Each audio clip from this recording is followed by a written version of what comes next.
Nous allons regarder quelques versets ici dans Psaume 18 pour voir ou répondre à cette question, peut-être personnellement, pas à haute voix peut-être, mais comment voulez-vous que Dieu vous traite? Comment voulez-vous que Dieu vous traite? C'est une bonne question, n'est-ce pas? Nous, on pense plutôt, peut-être souvent, à la façon que l'on veut que les autres nous traitent, n'est-ce pas? N'est-ce pas le cas? On veut que les autres nous traitent bien. On a aussi dans la Bible ce qu'on appelle la règle d'or, qu'il faut faire aux autres comme on veut qu'ils fassent pour nous, n'est-ce pas? Pour nous. Et cette idée, on le retrouve dans plusieurs sources, mais on le trouve dans la Bible, je pense d'abord. Cette idée que Jésus-Christ a prêchée, qui nous a partagée de son Père, c'est qu'il faut traiter les autres comme on veut qu'ils nous traitent. Mais concernant vous et Dieu, pensez ce matin avec moi. Comment voulez-vous que Dieu vous traite? Qu'est-ce que vous voulez que Dieu fasse pour vous? Comment est-ce que vous voulez que Dieu vous traite dans votre vie personnelle? Je vais lire les versets 26 que vous avez sur l'écran là, jusqu'à 28 de Psaume 18 avant de faire une prière. Avec celui qui est bon, tu te montres bon. Avec l'homme droit, tu agis selon la droiture. Avec celui qui est pur, tu te montres pur. Avec les pervers, tu agis selon sa perversité. Mais verset 28. Tu sauves le peuple qui s'humilie et tu abaisses les regards hautains. Prions. Père Céleste, j'ai besoin de toi ce matin. Évidemment, j'ai besoin de toi pour le message. J'ai besoin que tu m'aides, Seigneur, à prêcher comme il faut, Seigneur. Mais j'ai aussi besoin de toi dans ma vie privée, dans ma vie personnelle, Seigneur, tous les jours. Avoir la force, des fois même le désir de vivre pour toi, de faire ce que tu veux, Seigneur. Aide-moi en tant que pasteur à faire ça tous les jours, mais maintenant aussi, Seigneur. Au nom de Jésus-Christ. Amen. Alors, ce matin, nous allons parler de comment voulez-vous que Dieu vous traite. Et très simplement, j'ai lu avec Virginie une fois, on a acheté quand on faisait beaucoup de la route ensemble pour la tournée des églises aux États-Unis avant de venir ici, on a acheté un livre qui parle de l'amour et du respect. C'est un auteur chrétien et qui s'appelle Emerson Eggerichs. Et il l'appelait comme ça le cycle fou. Évidemment, en français, ce qui est le plus proche, c'est cercle vicieux. Mais on a ça aussi en anglais, le cercle vicieux. Mais lui, il disait le cycle fou. Pour dire que dans un mariage, vous avez l'homme et la femme, évidemment. Et puis, vous avez des fois l'homme qui ne montre pas son amour pour sa femme. Peut-être il n'achète pas assez de fleurs, de chocolat, il n'aide pas autour de la maison, peut-être il ne dit jamais je t'aime, je ne sais pas. Plusieurs raisons. Mais la femme, d'après l'auteur ici, Emerson, il dit que la femme a besoin de ressentir l'amour. Qu'on lui dise je t'aime. Et nous savons, les hommes, on est un peu comme ça. Je t'ai dit je t'aime quand on s'est marié. Pourquoi tu me demandes toujours si je t'aime? Je suis toujours là. On fait tout ensemble. Ben, bien sûr que je t'aime. Mais ça, c'est ce qu'il est en train de décrire dans son livre. Mais il dit que l'homme, quand la femme n'a pas l'impression d'être aimée, la femme va faire des choses qui ensuite vont faire que l'homme ne ressent pas que sa femme le respecte. Il ne va pas sentir comme si sa femme est en train de le soutenir, de l'honorer et de faire comme il veut. Alors, on a ce problème. L'homme fait comme il veut, la femme fait comme elle veut, et on a ce qu'il appelle le cycle fou, parce qu'ils sont toujours en train de se blesser l'un l'autre. Et des fois, on ne sait même pas pourquoi on est fâché avec l'autre personne dans le couple. Mais d'après lui, c'est ce qu'on a. Alors, ce matin, je ne vais pas vous donner beaucoup de conseils pour votre mariage, ok? Je suis marié, et ça c'est sûr, toujours, depuis presque 9 ans, mais aujourd'hui, on va rester sur le thème qui est dans le texte de Psaume 18, mais je vous dis tout ça pourquoi? Parce que, mais le saviez-vous que Dieu nous traite comme nous le traitons? Dans un sens, évidemment, Dieu n'est pas comme nous, il n'est pas pécheur, il est saint. Mais en Psaume 18, nous voyons que nous pouvons avoir une bonne relation avec Dieu ou tout simplement une mauvaise relation avec Dieu. Et ça dépend de nous. Et David, l'auteur de ce psaume, il va nous expliquer ça. Il va nous expliquer comment avoir une bonne relation. Il va nous expliquer comment nous devons réagir devant la relation que Dieu nous offre. Mais tout dépend de notre attitude. Ici, Emerson parle de comment briser le cycle fou. Parce qu'évidemment, l'idée du livre, l'idée n'était pas tout simplement de dire, oh, voilà, on a un problème dans nos mariages, mais je ne sais pas comment faire. Okay? Achetez mon livre, vous allez vraiment être béni en lisant mon livre. Non, il essaie de proposer quelques réponses ou choses que l'on peut faire. Il dit que la clé est de s'humilier et d'être honnête. De s'humilier et d'être honnête les uns avec les autres, n'est-ce pas? Alors, avec Dieu, c'est tout à fait pareil. Nous sommes dans un cycle vicieux, si vous voulez, ou cercle vicieux avec Dieu, mais notre attitude devant lui change tout dans nos vies. C'est-à-dire que Dieu est là, Dieu nous aime, il nous propose de bonnes choses, mais ce qui compte de notre point de vue, ce n'est pas ce que Dieu fait parce qu'il est toujours là, il est fidèle, il nous aime tous les jours, on peut compter sur lui, mais c'est comment est-ce que je vais réagir, comment est-ce que je vais agir, qu'est-ce que je vais faire devant l'amour que Dieu le Père m'offre. Alors on a déjà vu le texte ce matin et on a déjà parlé de ce cycle ou cercle fou si vous voulez. Pardon, mais nous ne sommes pas dans un cercle vicieux avec Dieu. Mais notre attitude devant lui change tout dans nos vies, exactement. Et c'est ce qu'on va voir ce matin. Alors, la question encore, ça c'était l'introduction un peu pour nous donner une idée de ce qu'on va voir. Mais comment voulez-vous que Dieu vous traite? Est-ce que vous avez déjà pensé à ça? Évidemment, il ne faut pas répondre à haute voix, mais pensez à ça ce matin. Quand vous pensez à Dieu, à quoi pensez-vous? Il est là, il n'est pas là, c'est quelque chose que l'on a inventé, peut-être il m'aime aujourd'hui, mais sûrement pas parce que hier soir, etc. À quoi pensez-vous quand vous pensez à Dieu? On va voir ce matin que l'auteur va nous donner plusieurs choses. On va commencer. Numéro 1, on va voir dans le texte qu'on vient de lire, et on le voit dans ces deux versets que j'ai mis sur l'écran. On voit numéro 1, on va voir deux choses ce matin. Numéro 1, nous sommes libres. C'est une bonne nouvelle ce que je vais vous dire, ok? Ce n'est pas tout à fait moi qui le dis. Je vais vous montrer ça dans le texte, évidemment, ça c'est le but. Nous sommes libres de faire comme nous voulons devant Dieu, à 100%. Vous êtes libres. Vous pouvez aimer Dieu, détester Dieu, vous pouvez servir Dieu, vous pouvez être des fois en train de servir Dieu, des fois pas, et vous pouvez, on le fait tous, on peut changer, évoluer, on est libre. Dieu, quand il nous a créés, il nous a donné le choix. Ok? Et vous dites, je ne suis pas d'accord. Ben, vous venez de trouver mon point. Ok? Ce que je viens de dire, c'est que vous avez le choix avec tout dans la vie, n'est-ce pas? Et ça, c'est un beau cadeau que Dieu nous donne. Alors, nous avons le choix, croyons ou non croyons, ça ne change rien.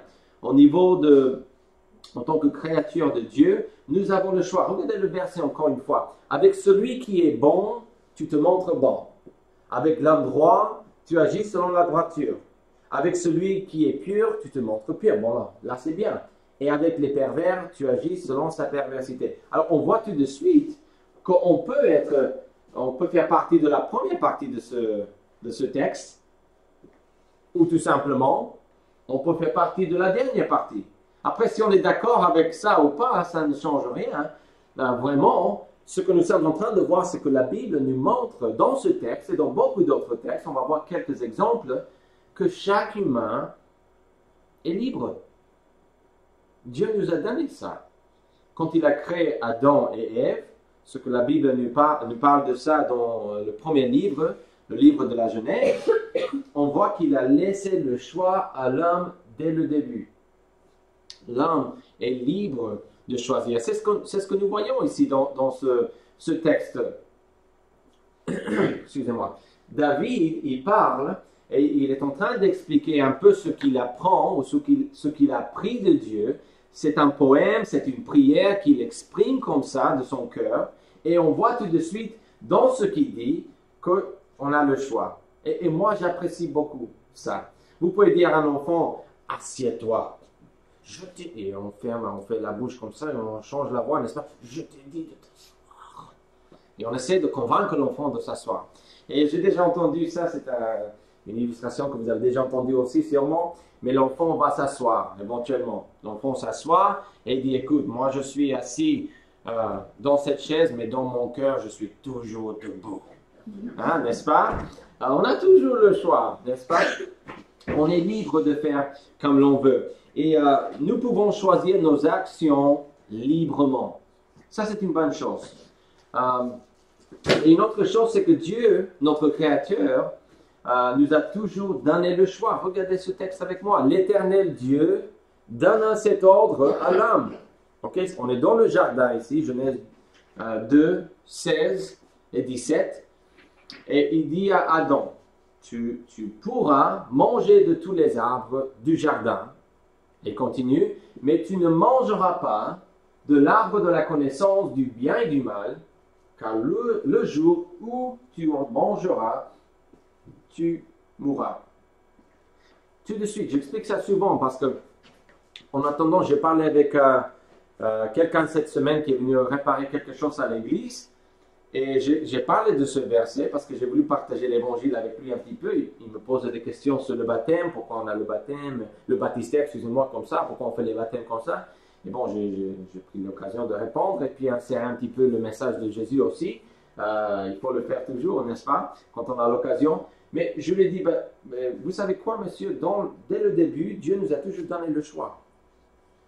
Et en fait, je l'ai expliqué parce qu'il avait quelques bases de la Bible, il était catholique, et il m'a dit, j'ai dit, l'arbre dans le jardin, quand Dieu a créé le monde, quand il a créé les animaux, et Adam et Ève, même ça, c'était quelque chose de bien.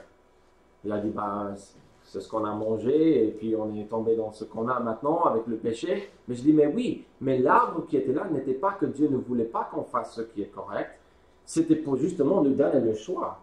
Et je vous ai déjà dit ça auparavant, mais si Dieu n'avait pas placé un arbre comme ça, comme on voit dans ce verset, dans le jardin, de mon point de vue, Dieu, il aurait été méchant. Parce qu'on aurait tout simplement été des marionnettes, sans vraiment la capacité d'aller au-delà de ce que Dieu dit qu'il ne faut pas faire. Si Dieu nous a créés, c'est normal qu'il ait fixé des limites, n'est-ce pas, comme on voit ici. Mais dans ces limites, on a sous-entendu, et on le voit dans ce verset, le choix. Dieu ne veut pas des marionnettes dans sa famille. Okay? Il n'est pas contre les marionnettes. Okay? On ne va pas s'attaquer à Lyon et tout ça pour aller contre eux. Mais les marionnettes partout, à Charleville, on fait ça aussi, n'est-ce pas? C'est bien à Charleville qu'on fait la fête une fois par an ou quelque chose comme ça aussi. Mais Dieu cherche des gens qui veulent faire sa volonté de bon cœur. Ça, c'est un autre verset qu'on trouve dans la Bible aussi. Mais pour finir avec cette première chose que l'on voit, que nous sommes libres de choisir, notre liberté est un cadeau de Dieu. Vous croyez en lui, vous ne croyez pas en lui, vous êtes encouragé, vous êtes découragé ce matin en tant que chrétien, vous êtes motivé, peut-être pas très motivé, ça ne change rien à ce fait. La parole de Dieu dit que nous avons une liberté et c'est un cadeau de Dieu. Il est pour la liberté. Alors je mets ça comme piège, ok? Parce que deuxième chose, mais, il y a toujours un mais quelque part, n'est-ce pas? Quand les choses vont bien, on doit toujours mettre M-A-I-S pour, voilà, faire un petit peu, embêter les gens un petit peu. Mais il y a des règles à respecter. Toujours. Regardez le verset 28 encore une fois avec moi. Tu sauves le peuple qui s'humilie et tu abaisses les regards hautains. David dit, Dieu, tu m'as béni, tu m'as fait du bien, tu as vu ma droiture, tu m'as béni parce que j'étais pur, etc. Mais il dit en verset 28, tu sauves le peuple qui s'humilie et tu abaisses les regards d'autant. Moi, je pense que verset 28, ici, c'est la clé. en parlant du cercle vicieux, ok, avec Emerson, en parlant de la femme et son mari, et comment des fois on est vraiment en train de faire des choses, s'insulter tous les jours, et sans savoir pourquoi est-ce que tu me fais ça, mais pourquoi est-ce que tu me fais ça, et puis pourquoi est-ce que tu me fais ça, et on continue. Ici, je pense que ça c'est la clé. Je pense que Emerson, il a vu ça, peut-être ailleurs dans la Bible, mais c'est quand même dans la Bible. Il dit ici, le peuple qui s'humilie. On va parler de notre attitude. On va parler ici vraiment que Dieu, il cherche en nous une bonne réponse. Alors, règle numéro 1. On va avoir 2 règles avant de pouvoir finir ce matin. Je pense qu'on va bien pouvoir finir à l'heure. Alors, je n'aurais pas dû dire ça, n'est-ce pas? Je ne suis pas superstitieux, hein, je suis pasteur. Et à chaque fois qu'on dit ça, ça mène à la misère, n'est-ce pas, Patricia? Notre horaire, quand je dis ça part dans la fumée. Bon, règle numéro 1. Dieu fait grâce aux humbles. Dans la Bible, plusieurs fois, beaucoup de fois. J'ai trouvé 3 textes qui disent à peu près la même chose. On parle du fait que Dieu fait grâce aux humbles. Tout de suite, on voit que Dieu, en parlant de comment est-ce que nous voulons que Dieu nous traite, on va voir déjà ici dans ce texte qu'il faut être humble. Combien d'entre nous aiment les orgueilleux? C'est une joie d'être autour de personnes comme ça, n'est-ce pas? Un jeune pasteur, Donald, comme moi, qui montre de l'orgueil, ça fait plaisir, n'est-ce pas? Tu sais que quand tu mets le ministère entre ses mains, que ça va bien on va avoir beaucoup de bonheur là, n'est-ce pas? Non, nous n'aimons pas les orgueilleux. On est tous orgueilleux, n'est-ce pas? Malheureusement. Moi, vous, nous tous, hein, ça fait partie de la vie. Mais, nous n'aimons pas ça, mais Dieu non plus. Il n'aime pas les orgueilleux. Regardez ceci, c'est un verset en Proverbe. Il se moque des moqueurs, mais il fait grâce aux humbles. Vous voulez trouver la vérité? Vous voulez connaître Dieu davantage? Vous voulez grandir dans votre foi? Peut-être vous voulez découvrir la foi. Il faut être humble, ouvert. Dieu cherche que les gens veulent venir à lui. Okay? Il court après nous, ça c'est sûr. La Bible, il n'aurait pas envoyé Jésus-Christ mourir, son fils unique, comme ça, comme il est mort, si elle ne courait pas après nous. Depuis la création du monde et jusqu'à la fin du monde, il court après les gens. Il travaille dans leur vie. Il place les gens dans leur vie pour leur montrer sa parole. Mais il faut être humble. Il faut être humble. Regardez ce verset dans le Nouveau Testament. Dieu résiste aux orgueilleux, mais il fait grâce aux humbles. Jacques, demi-frère de Jésus. Alors, comment être humble devant Dieu? Okay. On a déjà vu qu'on est libre, mais qu'il y a quelques règles. Première règle, vous vous souvenez? Première règle, Dieu fait grâce aux humbles. Il faut être humble, ça c'est la première règle. On n'est pas obligé d'être humble, mais si on veut avoir une bonne relation avec Dieu, ou débuter une relation avec Dieu, il faut commencer là. Mais comment être humble? Je pense que j'ai bien mis 3 choses ce matin, je ne suis pas mes notes, mais bon. Numéro 1, première chose, je dois reconnaître que je suis qui je suis en comparaison à lui. Rien. Ça, c'est le point de vue biblique. On n'est pas tous d'accord peut-être avec ça. Souvent, moi, je pense que je suis vraiment quelqu'un de spécial. Okay? Je ne sais pas qui a inventé les pains au chocolat, mais je pense que j'aurais été capable de le faire, mais quelqu'un l'a fait avant moi. Okay? Vous voyez, je suis spécial, je suis vraiment quelqu'un de bien.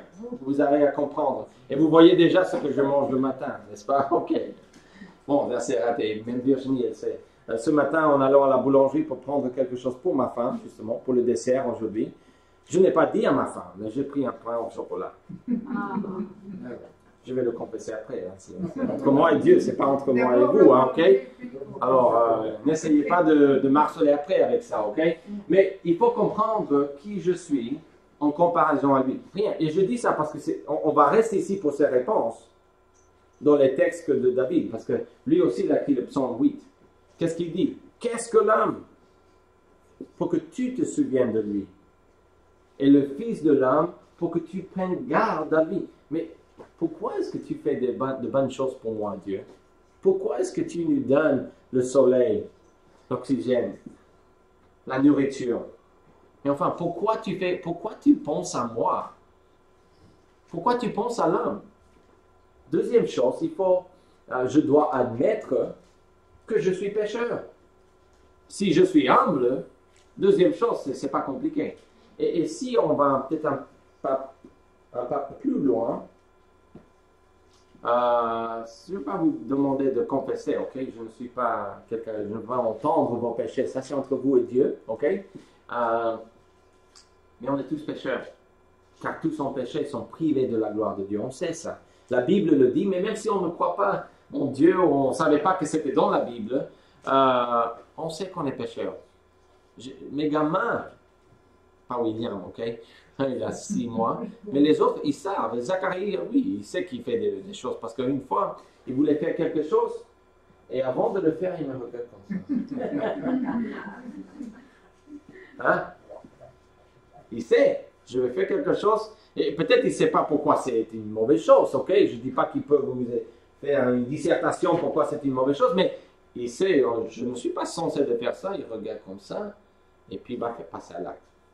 Déclare, il sait déjà, aussi avec plus d'informations que son frère. Mais je dois admettre, regardez ce que David a dit en Psaume 51. Ça, c'est après qu'il a péché avec Bathsheba. On a parlé d'elle récemment. Bathsheba, il a vu cette femme. Oh, excusez-moi, j'ai entendu un message cette semaine qui parlait de ça.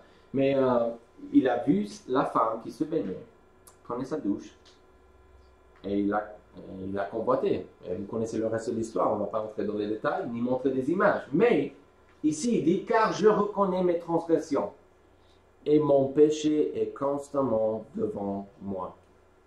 Il va même dire que sa mère l'a conçu dans le péché. Pas que sa mère a fait une bêtise quand il a été conçu, mais que lui, dès sa naissance, il était pécheur. Je regarde mon petit William, à 6 mois. Je regarde Zacharie et je sais qu'il est pécheur, ok? Mais je regarde William et je me dis, David, je ne sais pas si tu avais raison là, parce que ce gamin, il est vraiment mignon, ok? Et je ne sais pas s'il est pécheur. Mais donnez-lui quelques mois, quelques semaines peut-être, ok? Et il va commencer à montrer qu'il a un caractère.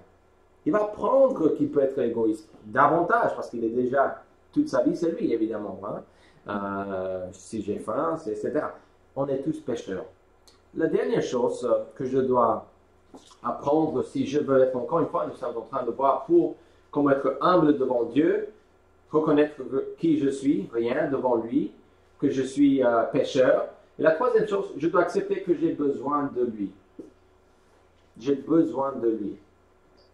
Regardez ce que David dit. Moi, je suis pauvre et indigent. Mais le Seigneur pense à moi. Tu es mon aide et mon libérateur.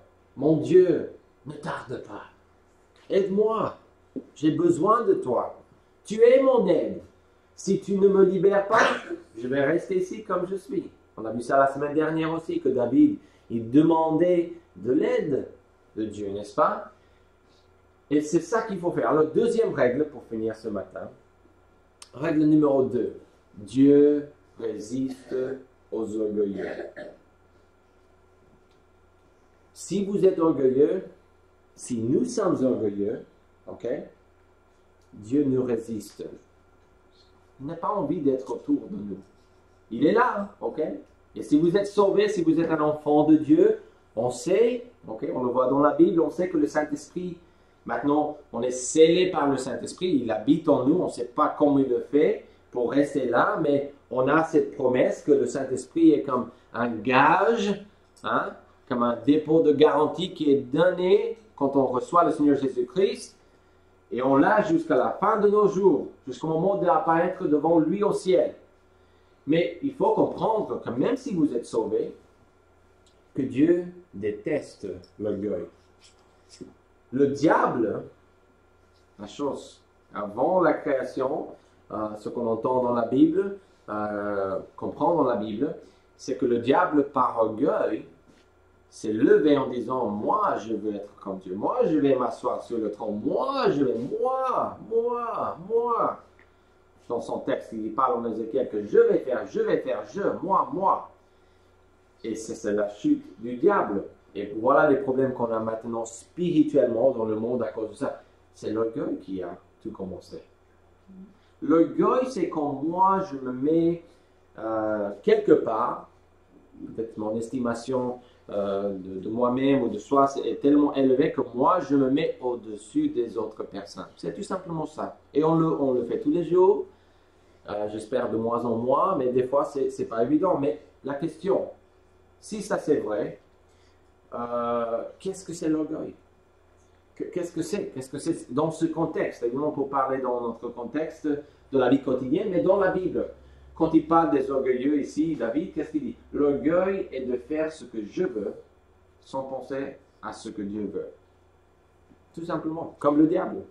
Au lieu de suivre la volonté de Dieu, il était au ciel déjà, il avait tout ce qu'il fallait. Qu'est-ce qu'il fait? Il laisse ça tomber pour faire ce qu'il voulait faire. Il n'est pas mieux, hein? Il n'est pas mieux. Un jour, d'après Apocalypse, le dernier livre et d'autres passages, Dieu va le juger. Il est libre pour le moment. Mais même si on est libre, Dieu a des règles quand même.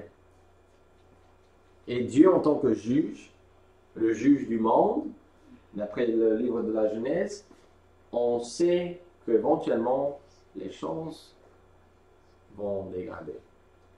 L'orgueil est de faire ce que je veux. Regardez ce verset avec moi, Proverbe 16, 5. Tout cœur hautain est ton abomination à l'Éternel. Certes, il ne restera pas impuni. Dieu nous a créés, n'est-ce pas? Dieu est là. On est libre. On le sait, on le voit. On ne peut pas vous forcer à faire ce que Dieu veut. Et vous ne pouvez pas même vous forcer à faire la volonté de Dieu. Il faut que ça vienne de lui. On a besoin de lui, comme David a exprimé dans les psaumes. Mais il ne restera pas impuni. Une autre chose pour voir aussi, l'orgueil est de nier l'existence de Dieu. Je parle à des chrétiens, la plupart, ok? Nier l'existence, peut-être dans le sens d'être athée, ok? Là, c'est vrai aussi. Mais je parle dans un autre sens. Nier l'existence de Dieu pour dire qu'on fait comme s'il n'est pas là. On fait comme si... ça, c'est l'orgueil. Moi, je vais faire comme je veux, mais c'est jusqu'au point de dire comme si Dieu n'est pas là. Comme si Dieu ne regarde pas ce que l'on fait. Le verset qui parle de ça, c'est encore David qui dit ceci. Psaume 14, verset 1. L'insensé dit en son cœur, qu'est-ce qu'il dit? Il n'y a point de Dieu. Alors, on voit ici, on dit, bah voilà, c'est un verset pour les athées. Et dans un sens, c'est pas faux. Mais ce qu'on comprend de ce verset, quand on fait un petit des recherches, en fait, c'est l'idée que la personne qui dit ou qui agit comme si Dieu n'est pas là, c'est ça, la personne qui est insensée. Insensé du point de vue de Dieu, ok? Pas toujours de notre point de vue. Un insensé, celui qui vit comme si Dieu n'existe pas, c'est-à-dire qu'il ne fait pas ce que Dieu veut. C'est comme un insulte, n'est-ce pas? L'auteur ici, David, il commence à dire des choses qu'on n'aime pas trop, n'est-ce pas? Mais je pense que de temps en temps, on est tous insensés dans ce point dans ce sens-là. Parce que on vit nos vies comme si la volonté de Dieu n'a pas d'importance.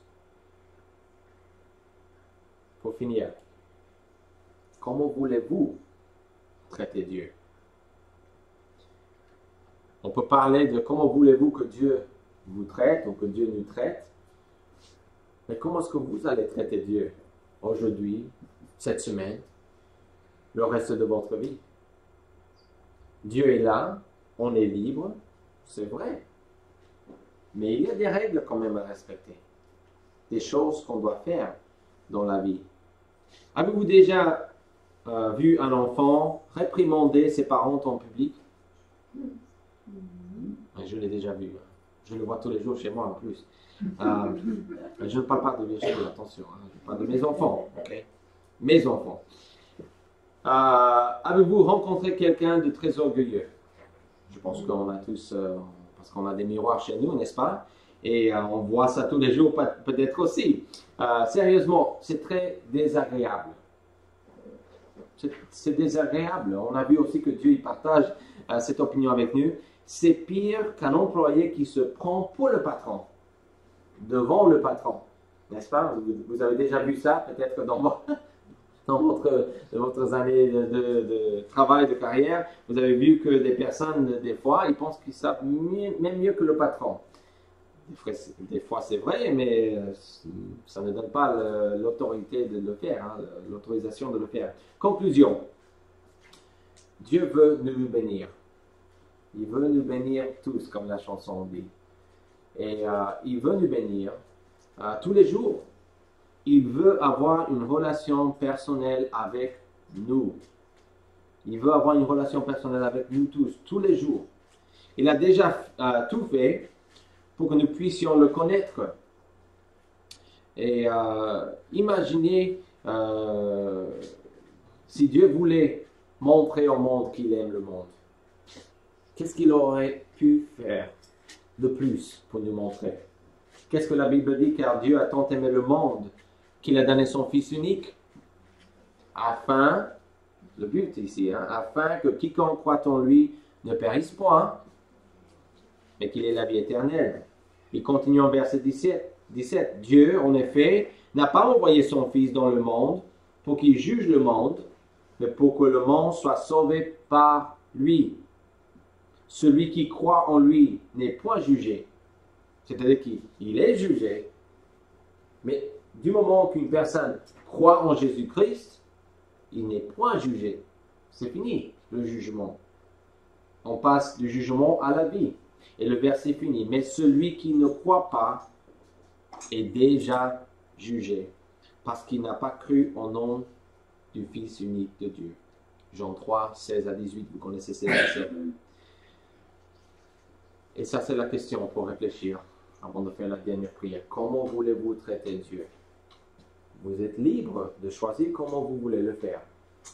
Et si vous êtes là ce matin et que vous ne connaissez pas Dieu personnellement, vous n'avez pas le témoignage de Patricia ou de Grant qui vont témoigner plus tard en disant « Moi, j'ai reçu le Seigneur Jésus-Christ. Je ne le méritais pas, mais je l'ai reçu parce qu'il m'a offert quelque chose de bien et je l'ai pris une fois pour toutes. » Peut-être vous n'avez pas ce témoignage.